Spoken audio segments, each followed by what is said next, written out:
السلام عليكم، ازيكم؟ عاملين ايه؟ يا رب تكونوا بخير. النهارده هعمل معاكم عصير مانجا. بما ان بقى الجو حر وكده واحنا عايزين عصير كتير، فانا هضيف له مكون بسيط كده هتخليه في حته تانية. اول حاجه كده هقشر المانجا. هي ما كانتش مانجا فريش، يعني كنت حطاها في الفريزر وكده، فانا جبت 2 كده وقشرتهم. بقطعهم بقى شرايح كده،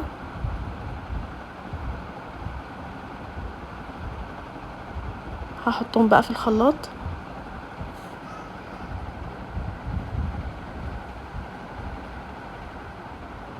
هحط 2 كبار من السكر حسب الرغبه، عايزه 2 عايزاه 3 براحتك.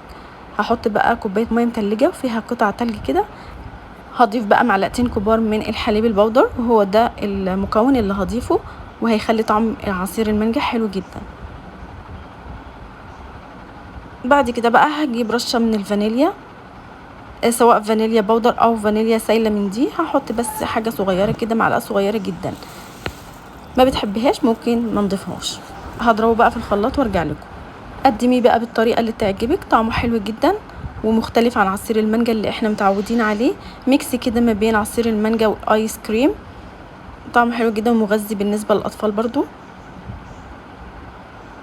وكده بيكون الوصفة بتاعتي خلصت النهاردة. لو عجبتكم ضيفوا لايك وجربوها وقولوا رأيكم في الكومنت. والسلام عليكم ورحمة الله.